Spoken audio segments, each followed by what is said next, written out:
sebetulnya kenapa kok kita stres itu karena ini apa itu ya, 7 ada plus ada minus 2 itu ya. Ini rumus pertama yang mungkin bisa diingat-ingat ya. Manusia itu punya kemampuan ini secara kejiwaan ya, secara psikologi, yaitu melakukan hal yang bersama-sama, 7 hal yang bersama-sama, atau plus minus 2, ada yang bisa 9, ada yang bisanya cuma 5, tergantung kemampuannya dia. Lebih dari itu dia stres, atau lebih dari itu dia lupa. Itu sebabnya kenapa sih kok harinya itu cuma 7, coba hari kita ada 8, dia lupa semua.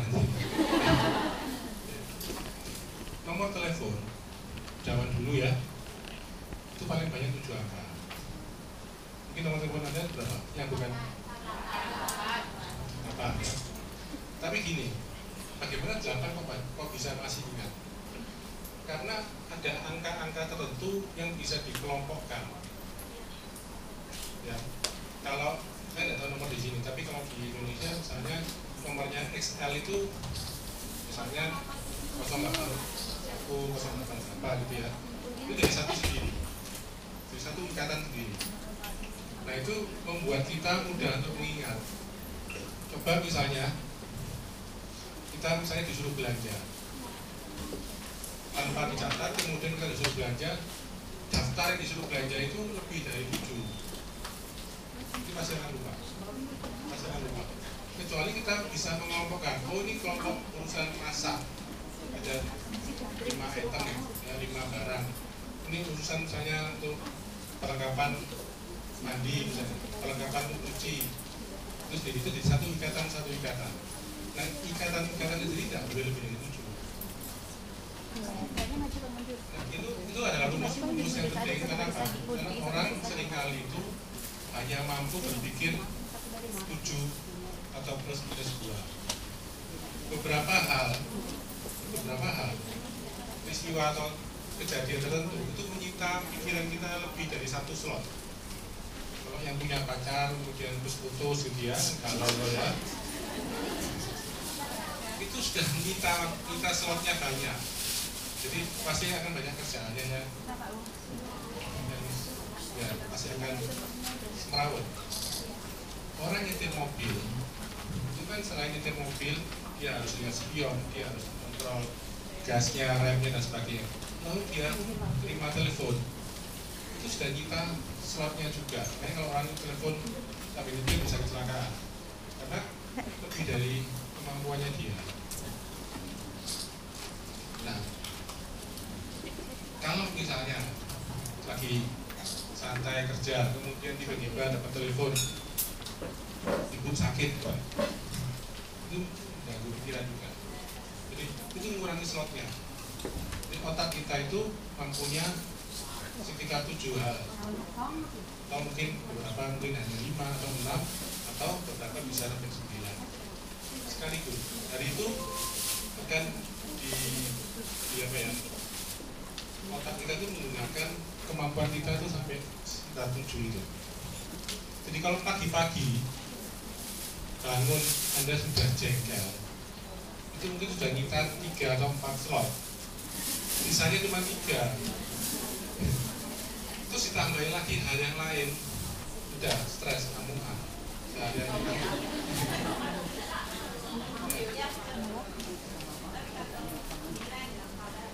ya beda lah ya. Nah orang ngurus bisnis juga sama. Kalau Anda ngurus bisnis nanti, atau sekarang sudah punya usaha di rumah, itu kemudian kepikiran hal lain, maka bikin bisnisnya juga tidak bisa baik.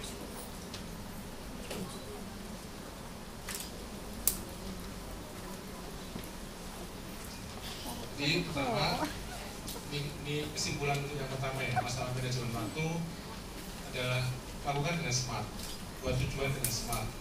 Smart itu memang artinya cerdas bahasa Indonesia, tapi smart itu singkatan dari spesifik ya, measurable, bisa diukur ya, bisa dicapai, Terus biasakan buat papan kanban itu untuk mengatur pekerjaan. Kalau hari ini misalnya ya, Anda di rumah dapat tugas, oh harus nyapu, harus pel, harus cuci, harus apa, tempel aja. Jadi Anda kan bisa lihat pekerjaan sehari itu berapa banyak. Lalu yang sedang dikerjakan itu pindah, yang sudah selesai dipindah lagi. Jadi yang di kiri itu harusnya bisa pindah ke kanan. Kalau ada yang terselesaikan berarti numpuk akan lebih sulit. Lalu tentukan prioritas mana yang harus dilakukan dulu. Gimana caranya ya tadi itu, apakah ini penting dan mendesak, ya, itu lakukan sekarang. Kemudian kalau bisa didelegasikan, delegasikannya ditugaskan pada orang lain, ya lakukan saja. Nah, lalu ubah kebiasaan buruk ya, atur tenaga. Yang penting adalah atur tenaga supaya tidak habis untuk melakukan hal yang dibuang-buang gitu aja, yang percuma. Fokus dan miliki komitmen ya, secara disiplin. Nah, yang terpenting yang di bawah itu yang mungkin agak kelihatan. Yang kita seringkali lupa itu adalah keadaan tak terduga ya. Itu sudah direncanakan matang-matang, tiba-tiba ada hal lain. Itu kita harus siap hadapi hal seperti itu. Jadi waktunya jangan ditunda-tunda, jangan disia-siakan. Ini untuk sesi yang manajemen waktu, ada pertanyaan Anda? Mungkin kita bisa diskusi. Banyak berdiri Pak. Yang tanya kasih mic ya. Ada nggak Pak? Berdiri Pak. Ini Pak, saya mau tanya bagaimana mengantisipasi hal-hal yang tak terduga. Namanya siapa? Triputi. Ya, kalau kita mengantisipasi hal tak terduga ya kita harus menyediakan waktu yang khusus untuk hal tak terduga. Jadi, ya mungkin perlu contoh ya, contohnya gimana? Ada tender ya. Contohnya gini Pak, ada tender harus jam 11, ternyata nggak bisa sampai jam 11, waktunya itu molor gitu, pas datang jam 12. Kalau misalnya yang ada masalah telat, mungkin kita harus hubungi yang bersangkutan.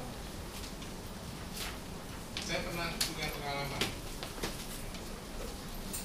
Ketika saya kan punya usaha sejak tahun 90, saya buka usaha sendiri, dan saya juga buka usahanya itu bukan karena merencanakan dari awal dari sejak muda untuk jadi pengusaha, tapi juga karena kepepet. Kepepet itu penting ya, kepepet. Dan mengapa kok jadi menarik? Jadi saya coba dahulu, itu ada satu staf saya, dia itu sering kali datang terlambat kemudian saya, dan saya bilang kenapa kamu kok terlambat terus? Alasannya dia biasanya apa? Coba kalau ada jadi bosnya dijawab itu gimana? Berangkat pagian ya, dia berangkat pagian. Ya mungkin mengantisipasi dia berangkat pagi lebih awal. Nah, ada hal-hal yang tak terduga yang mungkin kita hanya terjadi 1-2 kali. Hanya itu berupa apa ya, kasus-kasus kejadian tidak selalu. Ya, mungkin kita bisa kalau ketemu orangnya ya berapa. Tapi kalau itu sudah menjadi pola, ya pola ada orang yang memang suka datang telat. Iya, kalau menurut saya sih harus berubah.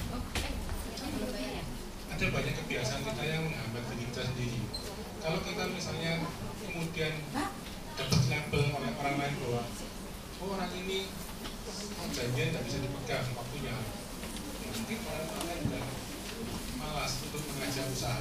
Lebih ya, ada satu modal yang sangat penting yang dilupakan, yaitu adalah modal sosial.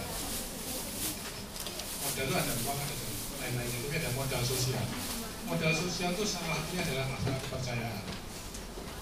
Sehingga kalau kita mengecewakan orang lain, memang bisa apa ya, bisa mengurangi modal kita, modal sosial kita. Tapi kalau kasus seperti tadi, saya yakin kalau memang itu hanya terjadi 1 kali saja, mungkin dengan benar-benar cukup.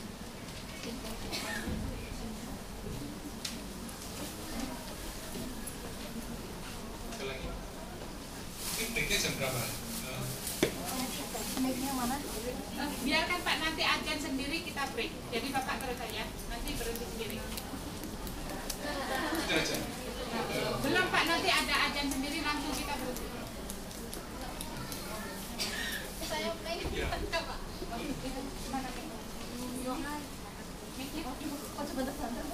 Nah, berdiri, yang makanya berdiri, pagi semuanya, selamat siang, Ibu Bapak. Ini mau bertanya soal yang tadi kepepet. Oh iya, kepepet ya. Seperti ceritanya, dulu suami saya kerja di Unilever selama 13 tahun ceritanya. Iya, ini suami kedua.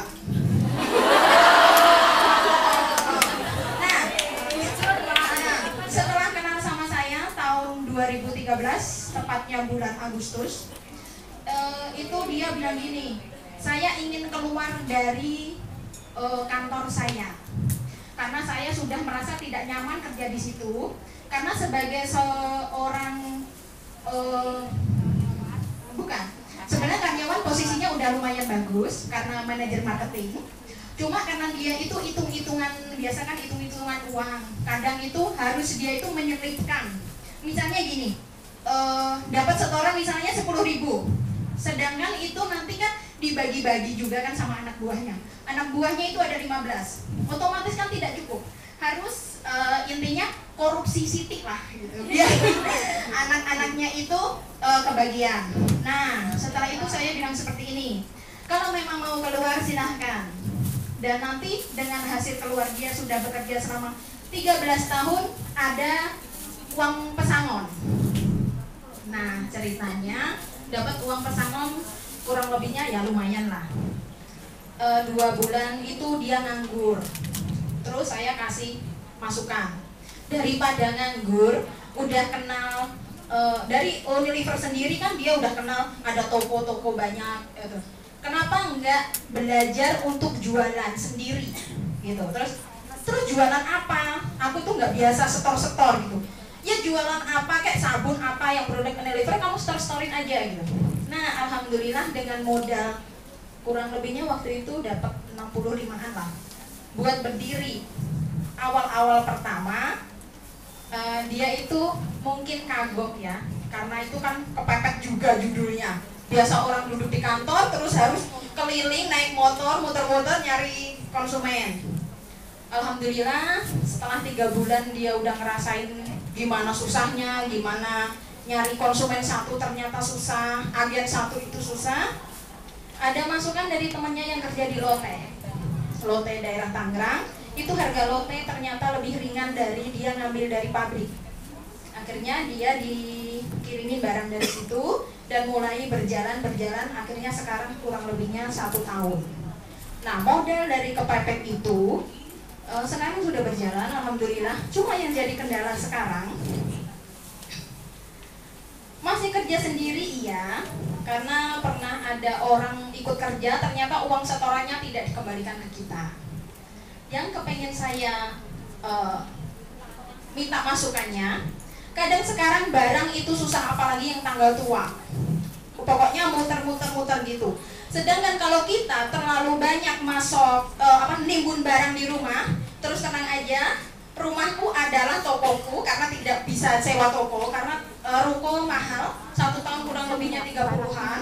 Akhirnya rumah itu kita jadikan tempat barang.